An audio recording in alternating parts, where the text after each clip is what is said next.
Hey, welcome to this week's Midweek Tip. Hey, today I want to give you a little bit of leadership language, something to think about when it comes to leadership, because I've always said that everyone is leading someone.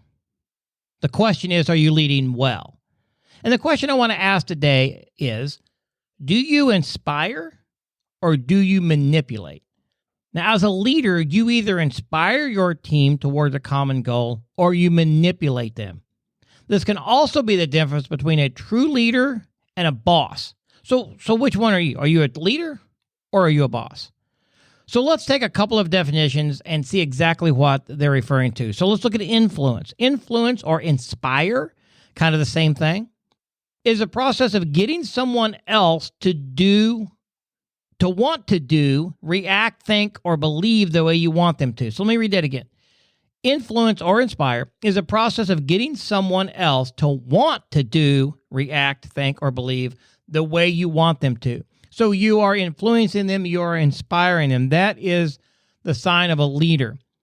People in your organization have bought into your mission, has bought into your vision and your goals, and although they may not agree with everything you say and do, they're going to follow you because you inspire them as people and you inspire and make them better investigators.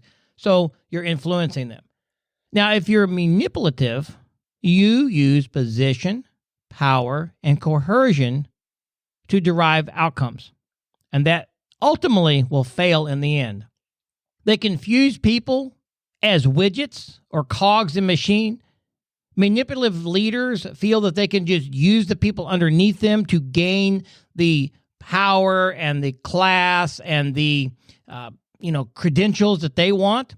They often use their power and position or title to impose their views upon others. That's not leadership. That's being manipulative. And manipulative leaders do not value or respect those they're meant to serve. This is the worst form of leader. This is the worst boss you've ever had. They're going to cause hate and discontent within the ranks. They even can be ones that are involved in spreading rumors and gossiping and talking about another employee, all so that they can get employees fighting with each other, which allows them to come in and manipulate the employees and the investigators around for their benefit. So, are you leading or are you manipulating? There's 5 ways leaders can earn respect of their staff and colleagues and make a positive influence. 5 things you can do to be a leader and an inspire. Set the work ethic standard. Set a standard. You have to follow it yourself, but set a work standard. Okay? Work ethics. Don't be afraid to take risks or to admit when you're wrong. The worst thing in the world is to have a leader, a boss, so a supervisor, who doesn't admit when they're wrong. Because they are wrong, just like you're wrong. So admit you're wrong. Help others succeed. You're always going to succeed in your job when you help others succeed. So when you're helping your investigators, if you're the leader and you're helping your investigators or your team members be the best they can be, then that automatically elevates you as well. Create a positive executive presence within the team. Be positive. Don't be a negative all the time. And give credit where credit is due. So let me read these again. 5 ways you can influence your staff and be a better leader. Number 1, set the work ethic standard. They need to follow you, and your work ethic needs to be par none. Number 2, don't be afraid to take risks or admit when you're wrong.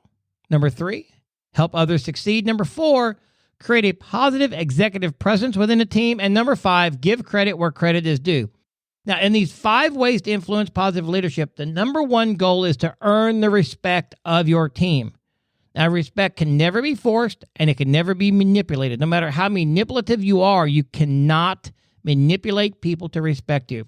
It must be earned, one hard decision and one workday at a time. And over time, respect is earned, and you can lose that respect, and it's a lot harder to build it back. Once you have the respect of the team, they know that you have their backs, and you care about them as people. They will have your back and do what needs to be done, and oftentimes a lot more, to accomplish your overall mission.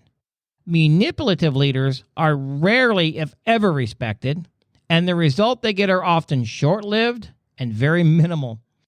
In these cases, the teams and employees do only enough to avoid reprimand. Manipulating leaders are always at odds with the team, and turmoil is commonplace as they try different tactics to get what they want. So the leader's always trying some new thing to manipulate. Turnover is very high. Most employees are looking for new opportunities, and they're never vested in a long-term mission. Okay? They are failures. So to be a successful leader long-term, you must be an inspirational leader. Look around at the leadership in your organization. What do you see? What do you see in your organization? Is there turmoil, gossip? Are you trying to manage a bunch of junior high kids? Or do you have a professional team? Are you the leader? Look in the mirror and ask yourself, do you inspire your team or are you manipulative? Someone said this one time, and I'll end with this. You should be the leader that you want to follow.